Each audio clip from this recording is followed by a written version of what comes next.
नमस्कार, मैं जनमुक्ता शिवम गौतम। और सुप्रीम कोर्ट ने अपना बड़ा फैसला सुना दिया है, जिसके तहत प्रशांत भूषण नाम के एक अराजकतावादी वकील को अब सजा सुना दी गई है। हालांकि सजा तो ₹1 की है, लेकिन अगर इसको प्रशांत भूषण पूरा नहीं करता है तो उसे 3 महीने के लिए जेल जाना पड़ेगा और 3 साल के लिए उसकी वकालत की प्रैक्टिस पर रोक लगा दी जाएगी।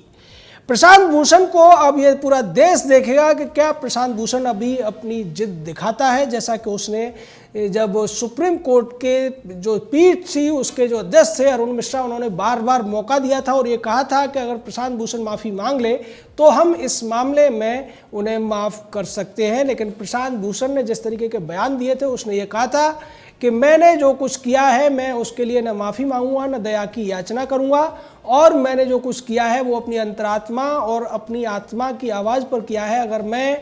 माफ़ी मांग लूंगा तो ये मेरी अंतरात्मा की और आत्मा की अवमानना होगी।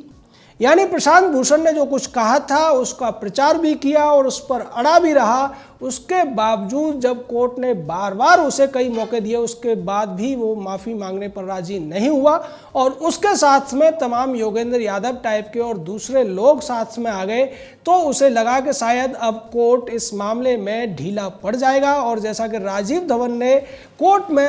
प्रशांत भूषण के लिए वकालत करते हुए कहा था कि कोर्ट के जो कंधे हैं वो काफ़ी ज़्यादा मजबूत हैं और प्रशांत भूषण जैसे लोगों के आलोचनाओं को आसानी से सह सकते हैं। इस पूरे मामले में केंद्र सरकार की तरफ से के वेणुगोपाल ने भी कोर्ट से यह दरख्वास्त की थी कि प्रशांत भूषण को माफ़ कर दिया जाए, जबकि दूसरी तरफ दर्शन दवे ने प्रशांत भूषण की वकालत करते हुए कहा था कि प्रशांत भूषण ने 50 से ज़्यादा ऐसे मामलों में पैरवी की है जो जनहित के मामले हैं और उनकी वजह से देश में कई सारे बदलाव आए हैं। इसलिए प्रशांत की इस भ्रष्टता को माफ़ कर दिया जाए, जिसको लेकर जस्टिस अरुण मिश्रा ने यह कहा था कि अगर आप 100 अच्छे काम करते हैं तो इसका मतलब ये नहीं है कि आपको 10 बुरे काम करने की छूट मिल जाएगी। साथ ही साथ जस्टिस अरुण मिश्रा ने एक बड़ा बयान भी दिया था इसमें और ये कहा था कि जज चूंकि प्रेस के सामने आकर जवाब नहीं दे सकते हैं, इसलिए कोई भी व्यक्ति उनकी आलोचना करे, कोई भी उनके परिवार को बदनाम करे और उनके ऊपर छींटाकशी करे, ये ठीक नहीं है। अदालत को भी इस बारे में सोचना पड़ेगा। और जिस तरह से हमने उस व्यक्ति को बार बार मौका दिया जिसने गलती की थी, लेकिन अभी तक वो अपना जो व्यवहार दिखा रहा है, अभी तक जो जिद दिखा रहा है, उससे तो ऐसा लगता है कि उसकी नजर में ये गलती नहीं थी और ये उसका जन्मसिद्ध अधिकार है। वैसे ये जो फैसला है, कहने को आप कह सकते हैं कि ₹1 का जुर्माना प्रशांत भूषण जैसे लाखों करोड़ों रुपए कमाने वाले व्यक्ति के लिए बहुत ज़्यादा मायने नहीं रखता है, लेकिन अब प्रशांत भूषण के लिए नाक का सवाल पैदा हो गया है कि अगर वो ₹1 का जुर्माना भरता है, यानी कि वो अपने आप को दोषी मानता है। और जैसा कि उसने बार बार बयान दिए थे, खासकर मीडिया के सामने आकर, कि वो अपने आप को दोषी नहीं मानता है, उसने कुछ भी गलत नहीं किया है। और जिस तरीके से कुमार विश्वास टाइप के कुछ कवि रूपी कवैये भी इस बात के साथ उसके साथ खड़े हुए दिखाई दे रहे थे, और कुमार विश्वास ने भी ये कह दिया था कि प्रशांत भूषण माफ़ी नहीं मांगेगा क्योंकि वो जानता है कि नंद मगध नहीं है। लेकिन जिस तरीके से मामला बना, प्रशांत भूषण ने 2009 में भी इसी तरीके की हरकत की थी, जब तरुण तेजपाल को एक इंटरव्यू में उसने ये कह दिया था कि अब तक जो मुख्य न्यायाधीश हुए हैं उनमें से आधे से ज़्यादा भ्रष्ट रहे हैं। उसी तरीके की बात प्रशांत भूषण ने अभी 3 महीने पहले की थी। पहले उसने चीफ जस्टिस शरद अरविंद बोबड़े के ऊपर एक कटाक्ष किया था और उसके बाद पिछले 6 साल में 4 जजों के ऊपर उसने आरोप लगाए थे। तो इसको लेकर प्रशांत भूषण के खिलाफ अवमानना की सुमोटो कार्रवाई हुई थी, यानी स्वतः संज्ञान से सुप्रीम कोर्ट ने इसको लिया था और justice Arun Mishra, justice AR Gavai और जस्टिस कृष्ण मुरारी की पीठ इसकी सुनवाई कर रही थी। अभी जो पिछला मामला है 2009 वाला, उसमें कार्रवाई फिर से और चलनी है। उसमें 20 तारीख को 20 सितंबर को एक सुनवाई होनी है। तो इस तरीके से प्रशांत भूषण जो अपने आप को सुप्रीम कोर्ट से ऊपर समझने लगा था, इस देश के संविधान से ऊपर समझने लगा था, 130 करोड़ों से ऊपर अपने आप को समझता था, और तो और वो सरकार हर व्यक्ति से ऊपर समझता था। यही वजह है कि प्रशांत भूषण के आप अगर पिछले दिनों के बयानों पर ध्यान दें तो उसने भारत को लेकर जम्मू कश्मीर में रेफरेंडम कराने तक की बात कर दी थी। भगवान श्री कृष्ण पर वो कटाक्ष करता हुआ दिखाई देता था। और ऐसा नहीं है कि प्रशांत भूषण ने अब तक माफ़ी नहीं मांगी हो, कम से कम 6 मामले ऐसे हैं जब प्रशांत भूषण सुप्रीम कोर्ट से या अन्य लोगों से माफ़ी मांग चुका है। इस बार प्रशांत भूषण को ऐसा लग रहा था कि अगर वो माफ़ी मांग लेगा तो उसको टीआरपी नहीं मिलेगी। वैसे भी प्रशांत भूषण और योगेंद्र यादव ने जो पार्टी बनाई थी स्वराज पार्टी, वो कहीं भी अब अस्तित्व में नहीं बची है। प्रशांत भूषण अपने आप को पब्लिसिटी में रखना चाहता था, इसीलिए उसने पहले तो इस तरीके के 2 ट्वीट किए और बाद में जब इसके ऊपर केस चला तो उसने उन ट्वीट का बचाव करने के लिए तमाम तरीके की उलझुल बातें भी की।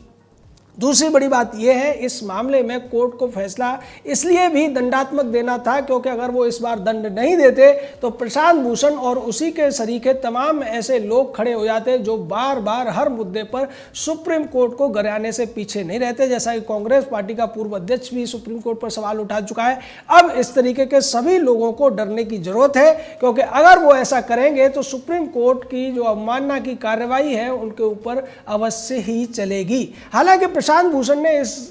पूरे मामले को रुकवाने के लिए कई सारे हथकंडे अपनाए। एक उसने याचिका भी लगाई थी जिसमें अवमानना के पूरे कानून को ही निरस्त करने की मांग रख दी थी और ये कहा था कि कोर्ट की अवमानना का जो कानून है वो अवैध है, संविधान के विरुद्ध है, क्योंकि संविधान में मौलिक अधिकारों के तहत अभिव्यक्ति की स्वतंत्रता दी गई है। इसको लेकर ये अवमानना का कानून आड़े आता है। लेकिन प्रशांत भूषण इस तरीके से संविधान की दुहाई देता है, पर वो भूल जाता है कि संविधान के तमाम अनुच्छेदों में उपबंधों में जो कुछ लिखा हुआ है उसको पूरा पढ़ने की जरूरत होती है, न कि उसमें से अपने मतलब का निकालने की जरूरत होती है। संविधान के तहत जो अभिव्यक्ति की स्वतंत्रता की बात की गई है उसमें स्पष्ट तौर पर लिखा हुआ है कि आपके अभिव्यक्ति की स्वतंत्रता वहीं तक रहती है जहां तक किसी और की अभिव्यक्ति की स्वतंत्रता या किसी और संस्था या व्यक्ति को कोई भी क्षति नहीं पहुंचती है। और यहाँ सीधे तौर पर अभिव्यक्ति की स्वतंत्रता के नाम पर प्रशांत भूषण जैसे लोग जो कुछ कहते हैं वो अभिव्यक्ति की स्वतंत्रता नहीं बल्कि दूसरों का अपमान है, दूसरों पर छीटाकशी है, जो कि एक आपराधिक मामला बनता है। और इस पूरे मामले में कोर्ट ने सीधे तौर पर प्रशांत भूषण को अपराधी ठहराया है और उसको ये अपराध करने के लिए सजा दी गई है। हालांकि सजा 1 रुपये की है और अगर प्रशांत भूषण ये 1 रुपया नहीं जमा कराता है सुप्रीम कोर्ट की ट्रेजरी में तो निश्चित तौर पर उसको 3 महीने जेल में रहना पड़ेगा। उसके अलावा 3 साल के लिए उसकी प्रैक्टिस पर भी रोक लग जाएगी। प्रशांत भूषण 63 साल का होने के बावजूद इस तरीके की बातें पिछले 20-25 सालों से करता है और प्रशांत को यह लगता है कि उसके साथ जो लॉबी है, उसके साथ जो मीडिया के तमाम लोग हैं या कुछ चैनल हैं, उनकी मदद से वो सरकारों पर कोई भी दबाव बना लेगा। और इसको लेकर एक बार प्रशांत के पिता शांति भूषण ने, जो कि देश के कानून मंत्री भी रह चुके हैं, उन्होंने एक बार कहा था कि हमारे बेटे की जो सेटिंग है सुप्रीम कोर्ट में बहुत अच्छी है, इसीलिए वो अपनी PIL पे अपने पक्ष में कोई भी फैसला ले सकता है।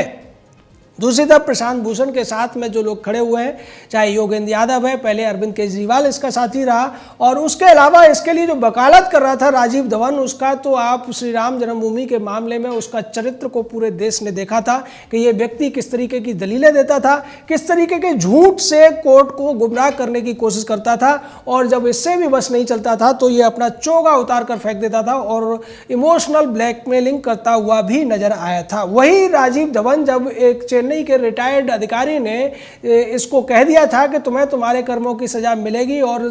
तुम्हें ईश्वर दंड देगा, इसको लेकर इसने सुप्रीम कोर्ट में शिकायत की थी और यह कहा था कि मेरे खिलाफ इस तरीके की धमकी दी जा रही है। उस व्यक्ति को सुप्रीम कोर्ट की तरफ से हिदायतें दी गई थी, डांटा गया था। वही राजीव धवन प्रशांत भूषण की पैरवी करता हुआ नजर आया और वो ये कहता हुआ नजर आया कि ये उसकी अभिव्यक्ति की स्वतंत्रता है कि वो सुप्रीम कोर्ट पर छीटाकशी करे, पूर्व जजों को भ्रष्ट बताए और पूरी की पूरी न्यायपालिका को अपने इशारों पर नचाने की कोशिश करे।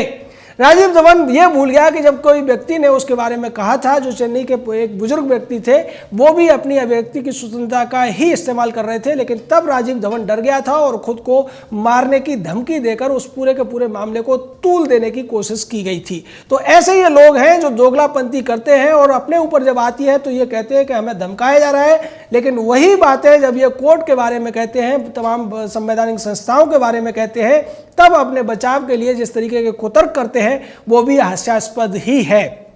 लेकिन अब जिस तरीके से आज सजा बुली है, आप देखेंगे कि राजदीप सरदेसाई और रवीश कुमार टाइप के आज तक और एनडीटीवी टाइप के चैनल इस पर बहस करते हुए नजर आएंगे और ये कहते हुए नजर आएंगे कि प्रशांत भूषण को निशाना बनाया गया है क्योंकि वो सरकार के खिलाफ तमाम तरीके की टिप्पणी करता है, तमाम तरीके की याचिकाएं लगाता है। लेकिन इस मामले में जिस तरीके से जस्टिस अरुण मिश्रा ने कई सारे विस्तृत जवाब दिए हैं, वो अपने आप में सेल्फ एक्सप्लेनेटरी हैं, यानी कि सेल्फ व्याख्या करने वाले हैं। और उसमें उन्होंने कहा था कि अगर प्रशांत की जगह कोई मामूली व्यक्ति रहा होता तो हम शायद माफ भी कर देते, लेकिन प्रशांत भूषण इतना प्रतिष्ठित व्यक्ति है, इतना पावरफुल वकील है, उसको अगर माफ करेंगे तो अगली बार इसकी जो धृष्टता है, अगली बार जो इसकी बदतमीजी है वो काफी ज्यादा आगे बढ़ जाएगी। वैसे तो प्रशांत की बदतमीजी काफी बढ़ चुकी है, वो किसी भी संस्था को सम्मान नहीं देता है, किसी भी बात पर अपने फैसले को, अपनी राय को ही कानून मानकर चलता है। वो शायद फिल्में ज्यादा देखता है और उनमें भी साउथ की वो डब की हुई फिल्में देखने की आदत शायद प्रशांत भूषण को है, जिसमें एक हीरो होता है